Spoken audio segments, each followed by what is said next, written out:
Hello everyone. मैं Sandeep Sharma, lecturer SGV government polytechnic college Bharatpur में कार्यरत हूँ। आज मैं आपको इस वीडियो लेक्चर के माध्यम से 106 अप्लाइड मैकेनिक्स के अंतर्गत सिंपल मशीन टॉपिक में लॉस इन फ्रिक्शन या घर्षण के कारण हानि के बारे में डिस्कस करेंगे। तो जैसा कि आप पिछले लेक्चर में देख चुके हैं कि हमने सिंपल मशीन की बेसिक डेफिनेशन देखी थी। अब हम घर्षण के कारण उन मशीनों में क्या हानि होती है उसके बारे में हम डिस्कस करेंगे। तो जैसा आप जानते हैं प्रत्येक मशीन में घर्षण होता है, जिसके कारण हमें आदर्श मशीन की अपेक्षा अधिक आयास लगाना पड़ता है। अर्थात जो आदर्श मशीन में जितना आयास हम लगाते हैं उससे हमेशा अधिक ही आयास हमें लगाना पड़ता है। अब घर्षण के कारण जितना आयास लगाना पड़ता है उसे घर्षण के कारण आयास हानि कहते हैं।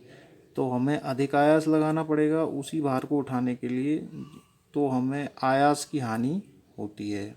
तो आदर्श मशीन के लिए हम जानते हैं कि P आयास P बराबर होता है W/BR, यानी कि W/BR यानी कि भार बटे वेगानुपात। अच्छा, अब वास्तविक मशीन के लिए आयास होगा W/ηVR, यानी कि यहाँ दक्षता भी आ जाती है ηVR। तो घर्षण के कारण आयास हानि जो होगी वो वास्तविक मशीन के लिए आयास माइनस आदर्श मशीन के लिए आयास। तो इसको हम कर सकते हैं W/ηVR माइनस W/BR। तो हमने ये निकाला तो W/BR कॉमन आ गया, तो आ गया 1/η−1, यानी कि ये आयास हानि आपको घर्षण के कारण प्राप्त होती है। अब आदर्श तथा वास्तविक मशीन के वेगानुपात का मान एक ही होता है, इसलिए घर्षण पर यह निर्भर नहीं करता। वेगानुपात इसमें चेंज नहीं होता है। आदर्श मशीन और वास्तविक मशीन की अगर हम डिस्कस करें तो वो चेंज नहीं होता, क्योंकि वो घर्षण पर डिपेंड नहीं करता। अब हम देखेंगे लॉ ऑफ मशीन या यंत्र का नियम।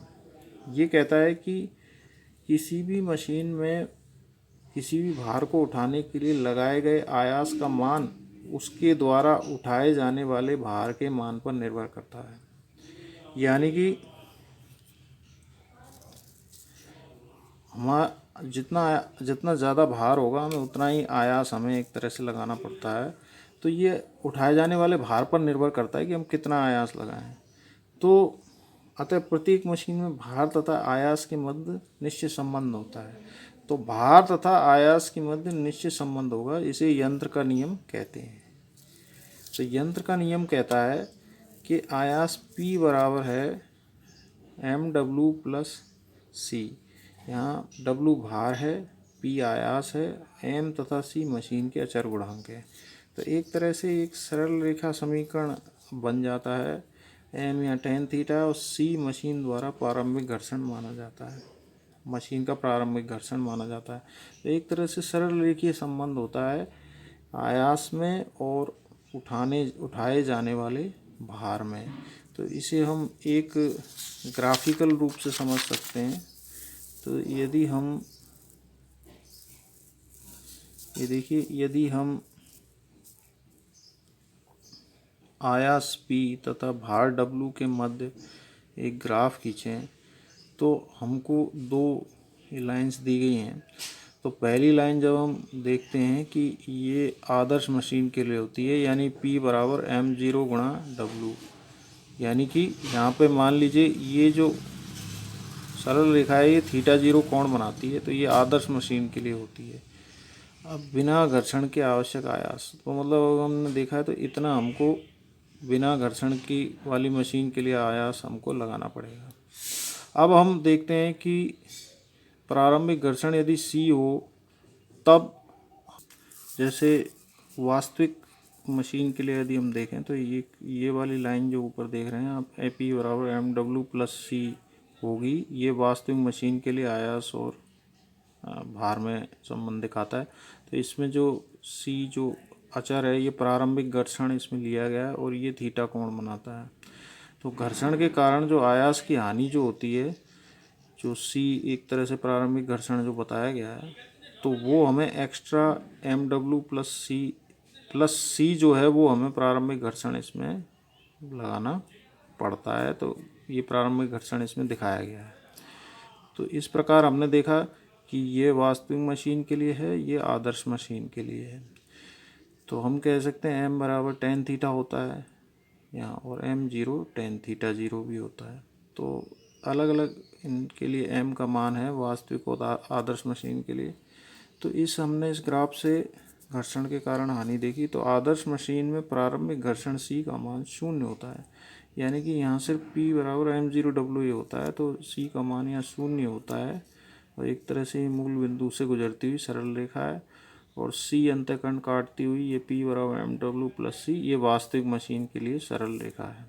तो इस प्रकार हमने आयास और भार में संबंध देखा। अब हम एक चीज़ और देख सकते हैं, वो है मैक्सिमम मैकेनिकल एडवांटेज, अधिकतम यांत्रिक लाभ। अधिकतम यांत्रिक, क्योंकि यांत्रिक लाभ क्या होता है, ma बराबर W/P, यानी कि भार बटे आयास। तो हम इसमें ma बराबर रख सकते हैं W/mW प्लस C, क्योंकि P बराबर होता है mW प्लस C, ये अभी हमने देखा था। तो ये हमने इसमें संबंध में रख सकते हैं। और अब हम देखेंगे कि यहाँ से W कॉमन यदि हम ले लेते हैं तो W कट जाता है 1/m प्लस C/W।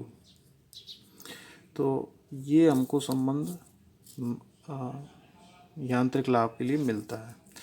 तो अब हम यहाँ देखें इस वाले समीकरण में या इक्वेशन में, तो जैसे जैसे W का मान बढ़ता जाएगा C/W का मान भी घटता हुआ जाएगा। जैसे जैसे हम भार बढ़ाते जाएंगे तो C/W भी कम होता जाएगा।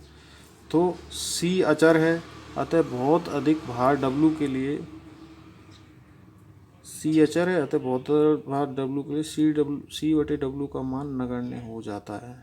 मतलब इसको हम नेग्लिजिबल मान सकते हैं यदि C/W का भार को देखें तो, क्योंकि W बहुत बड़ा है तो इसको हम छोड़ भी सकते हैं। तो नगण्य मानने पर हमारे पास अधिकतम यांत्रिक लाभ प्राप्त होगा।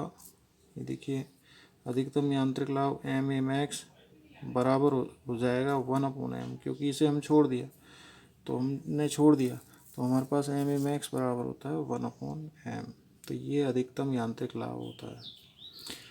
आदर्श मशीन में यांत्रिक लाभ अधिकतम होता है, अंडरस्टूड बात है, क्योंकि C का मान 0 होता है। तो आदर्श मशीन में यांत्रिक लाभ 1/m होता है। तो ये अधिकतम यांत्रिक लाभ 1/m ही हम प्राप्त कर सकते हैं। अब आती है मैक्सिमम दक्षता या अधिकतम दक्षता। इसे नीटा से लिखते हैं। दक्षता नीटा बराबर होगी ma/br, यांत्रिक लाभ बटे वेगानुपात। तो इसके लिए हम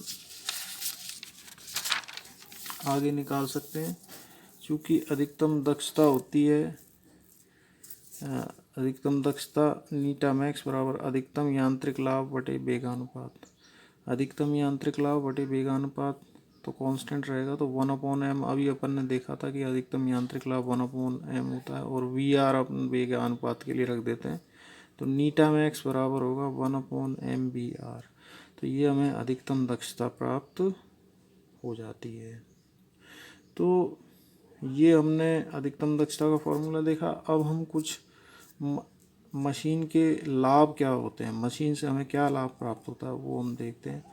तो ये मशीन से निम्न लाभ होते हैं, जैसे कि मशीन द्वारा बल को सुविधाजनक स्थिति पर लगाया जा सकता है। देखिए क्या है, यदि किसी बल को या भार को, यदि किसी भार को उठाना है या स्थानांतरित करना है, तो हम बल को सुविधाजनक ईजीली वे में हम लगा सकते हैं। ये मशीन का बहुत फ़ायदा होता है। दूसरा फ़ायदा होता है कि कम आयास से अधिक भार को उठा सकते हैं, यानी कि हमें ज़्यादा एफर्ट लगाने की ज़रूरत नहीं है, कम एफर्ट से भी हम अधिक भार को उठा सकते हैं। ये तो हमने देखा ही था कि मशीन का ये सबसे ज़्यादा फ़ायदा होता है।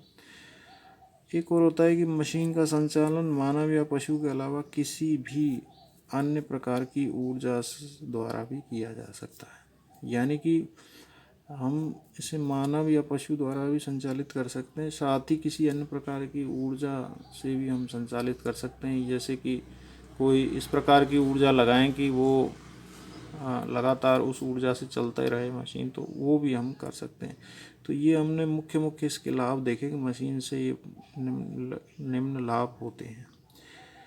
अब हम देखेंगे कुछ दो प्रकार की मशीनें और होती हैं जिनको रिवर्सिबल मशीन तथा सेल्फ लॉकिंग मशीन दो होती हैं। रिवर्सिबल मशीन प्रतिवर्ती मशीन और सेल्फ लॉकिंग स्वतः पाषण मशीन।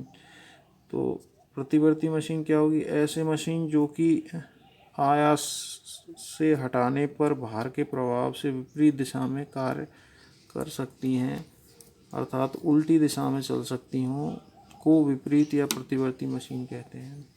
यानी कि ऐसी मशीन जो जैसे हमने आयास को हटा दिया और भार के प्रभाव से, तो आयास को जैसे हटाने पर